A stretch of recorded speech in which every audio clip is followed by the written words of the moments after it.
അപ്പോൾ ഒരുപാട് നാളത്തെ ആഗ്രഹമാണ് നമ്മൾ റെസ്റ്റ് ഫീലൊക്കെ ചെയ്യണം. നമുക്കിവിടെ ഇത് അവൈലബിലിറ്റി കുറവാണ്, എന്നാൽ നമ്മളിത് ഇവിടെ അവൈലബിലിറ്റി ആക്കിയിരിക്കുകയാണ്. നമ്മളങ്ങനെ റെസ്റ്റ് കണ്ടുപിടിച്ച് റെസ്റ്റിലോട്ടുള്ള ഒരു പുതിയ അപ്ഡേറ്റ്സിലേക്ക് മാറാനുള്ള എല്ലാ ഒരുക്കങ്ങളുമായി. അപ്പോൾ അതിൻ്റെ ലാസ്റ്റ് സ്റ്റേജ് ഫിനിഷിംഗ് ഒക്കെ കഴിഞ്ഞ്, അപ്പോൾ അത് ജസ്റ്റ് ഒന്ന് നിങ്ങളെ കാണിക്കാൻ വേണ്ടി മാത്രമാണ് ഈ വീഡിയോ ഇടുന്നത്. അപ്പോൾ നല്ല രീതിയിൽ തന്നെ റെസ്റ്റ് ഫോം ചെയ്ത് വന്നിട്ടുണ്ട് കേട്ടോ.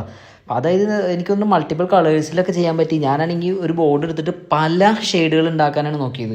അതിന് വേണ്ടിയിട്ടാണ് ആ മാസ്കിൻ ടേപ്പ് അങ്ങനെ ഒട്ടിച്ച് വെച്ചേക്കുന്നത്. പല ഷേപ്പിൽ, പല രീതിയിൽ, പല കളറിൽ ഒക്കെ ഒന്ന് ടെസ്റ്റ് ചെയ്ത് നോക്കാം. കാരണം നമുക്ക് നാളെ ഒരു കൺഫ്യൂസ് വരാൻ പാടില്ലല്ലോ, ലൈറ്റ് ഡാർക്ക് അങ്ങനെ നമുക്ക് ഏത് ഐറ്റത്തിലൊക്കെ ചെയ്യാവോ ആ ഒരു രീതിയിലോട്ടൊക്കെ കൊണ്ട് സംഭവം എന്ന് പറഞ്ഞാൽ കിട്ടും.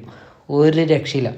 റെസ്റ്റ് നമുക്ക് നമ്മുടേതായ ആ ഒരു ആക്ടിവേറ്ററിൻ്റെ ഗുണം വെച്ചുകൊണ്ട് നമുക്ക് ഏത് രീതിയിലോട്ട് പോകാം. ഇതിൻ്റെ പ്രത്യേകത എന്ന് പറഞ്ഞു കഴിഞ്ഞാൽ തടിപ്പോ കാര്യങ്ങളോ ഒന്നും തന്നെ ഇല്ല. പ്രൊജക്ഷൻ എന്ന് പറഞ്ഞ സംഭവം ഒട്ടും തന്നെ ഇല്ല. അതുകൊണ്ട് തന്നെ നമുക്കിത് വീടുകളുടെ അകത്തും എക്സ്റ്റീരിയറും ഇൻറ്റീരിയറും ഒക്കെ ചെയ്യാൻ നമുക്ക് സാധിക്കും കേട്ടോ. വളരെ ഈസി